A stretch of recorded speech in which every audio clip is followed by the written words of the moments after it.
Hi. Hello. Allison, I'm Judy Lynn. Allison, nice to meet you. Great to meet you too.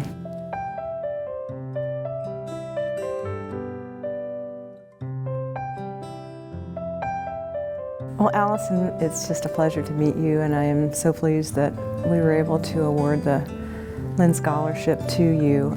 Well, and I want to sincerely thank you for that contribution, because without it, I honestly wouldn't be here. I graduated in 2011 at 21 with my bachelor's degree in psychology from a tiny little university called Northwest Nazarene. For the last 5 years, I've really spent this time developing a passion, and that passion is to give people a voice who don't have a voice. So when I learned that there was a program here at the university that was specifically focused around advocacy, I became immediately interested and applied. The financial contribution of this scholarship is literally the reason that I'm sitting in this chair at this university now. I'm amazed at how much you've accomplished thus far in your life, and that might have been one of the deciding factors as far as awarding you the scholarship, and you have such a great need to help those in need, and that's certainly something that's been a priority in my life and was a priority in Ed's life too. What about my essay made you want to choose me? I think the thing that stood out about yours, you could tell there's a determination there that you have to get into the program and to prove yourself to me, to ASU, and to the community. Walter Elliott once said, "Perseverance is not a long race. It is many short races, one after the other." My name is Hawn, and I applied for the Ed and Judy Lynn Scholarship. Perseverance and its sister values, hard work and dedication, are the qualities that I hold highest in myself.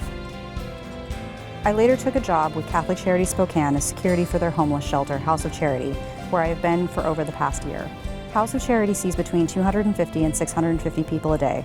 It was my job there to keep a round lid of calm on a square box of chaos. I managed to reduce the amount of violent incidents in the House of Charity shelter by over half. The population as a whole no longer saw my employees or myself as a threatening security force. Instead, through advocacy and communication, I became Scraps, that lady who's going to help you out even when you mess up.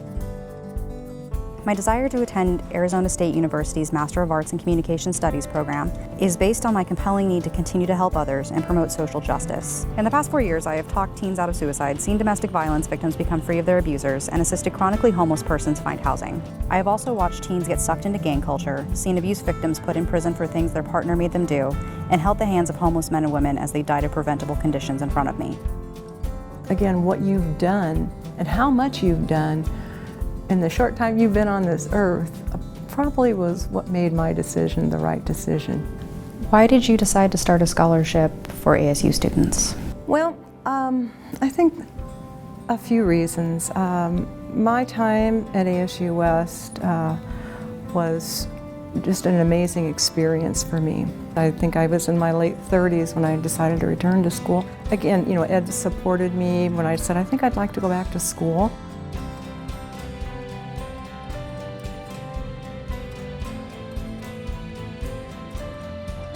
You know, after he died, and you know, you always want to make sure that your loved ones' memories are always there, and he is not someone that you would ever forget, I can tell you that. It means a great deal to me and to my family that we have created something that's got Ed's name on it.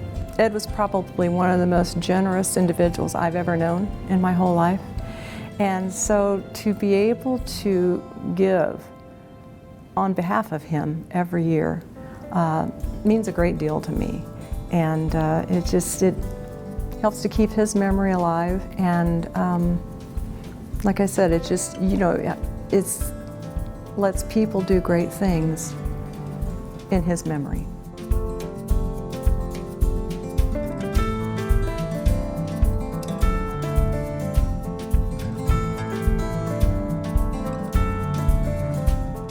I wanted to create a scholarship to help graduate students because I know there's not a lot out there. We started in 2012, and you are our fourth recipient now. I want to continue it for as long as I can because it's important to me to be able to help and to see people, students like yourself, go out and do some great things as a result of having a great education here at ASU West. What are your thoughts on next steps?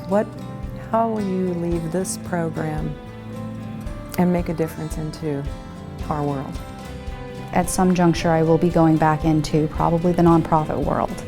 My major focus is the eradication of homelessness in this country, and I am a giant believer that it can happen, and I want to put myself in a position where I work myself out of a job eventually, because there is no more homelessness left in this country. In my experience, the people who have the strongest voice and the strongest advocacy are the people themselves. So my goal with this program is to learn how to best teach others how to advocate for themselves, and how we can start working together as a group, as the homeless culture itself, to bring about an end to that awful situation.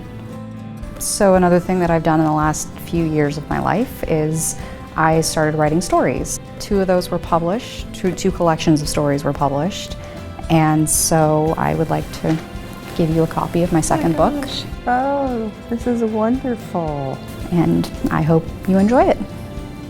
I certainly will. I'm an avid reader, so I'll think of you on every page. Thank you so much. Well, they're all unique stories about me, so you will. Okay, great. Oh, thank you very much. This is a real treat. Thank you. Thank you.